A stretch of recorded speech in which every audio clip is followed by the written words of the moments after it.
All right, welcome. Today we're doing something a little different. We're going to step inside a house, but listen, this is no ordinary architectural tour. Nope, this is a journey straight into the human mind, translated into walls, floors, and furniture.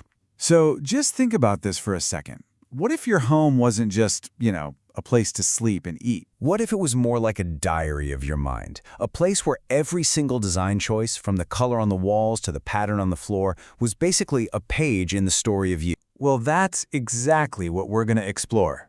We're taking a tour of a virtual house. And we're not just going room by room.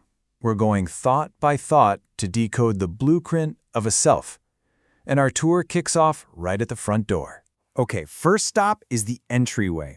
Now, in most of our homes, this is just a pass-through space, right? A place to drop your keys. But here, it's something way more important. It's a deliberate psychological boundary. Just take a look. It's super minimalist.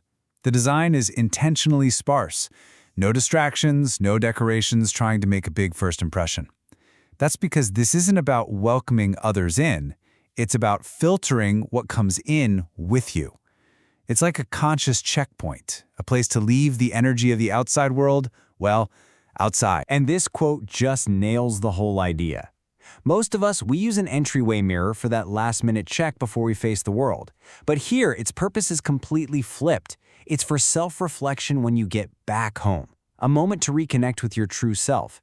And that's a really powerful statement about where the real focus lies. So, moving on from the entryway filter, we step into the living room.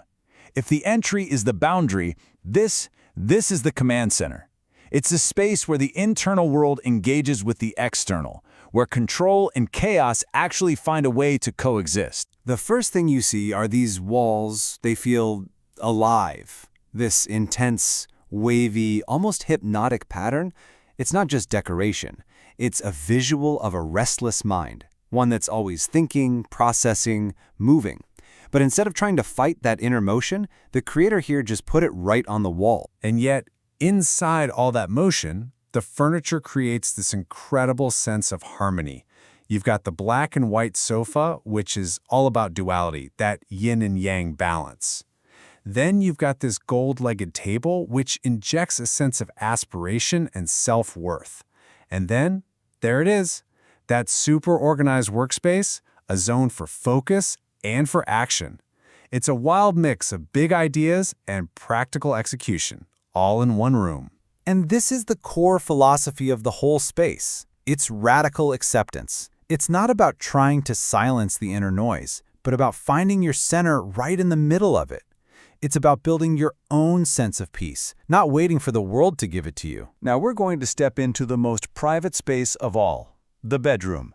And this isn't just a room for rest. It's a sanctuary where really deep internal conflicts, like pain and comfort, are actively being negotiated. Look at this incredible contrast. Behind the bed, you have this wild, stormy black and white pattern. It's pure chaos, pure energy. But on the bed itself, soft, gentle, light blue linens. Now, this isn't a mistake. It's a very deliberate choice. It's acknowledging that inner storm, but pairing it with a conscious decision to soften it, to find comfort right there alongside the turmoil. So what's the single most important element holding this all together? The bed. Think of it as the #1 principle here. It's solid black, it's heavy, it's grounded.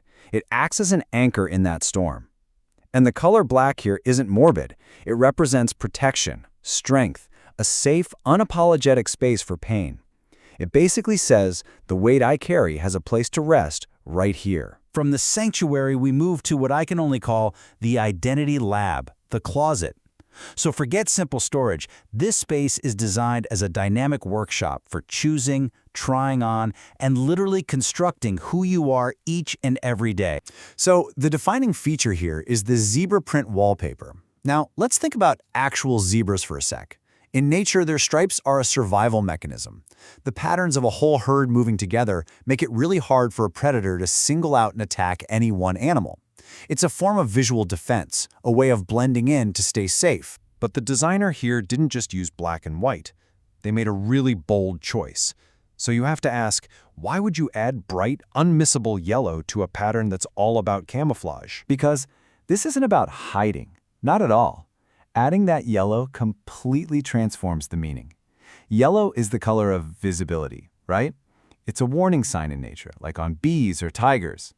So by combining that defensive zebra pattern with a color that demands to be seen, the message changes from "don't see me" to "I am here, I have survived, and I will not be invisible." It's a powerful declaration of presence. So if we pull back from the individual rooms, a much larger picture starts to emerge. This isn't just interior design. We are looking at a complete blueprint of a self, where every single choice tells part of the story. We saw it in the bedroom, this profound sense of acceptance, not a need to fix the inner storm, but to learn how to comfort it, maybe even to love the complexity it brings to your life. And we felt it in the living room.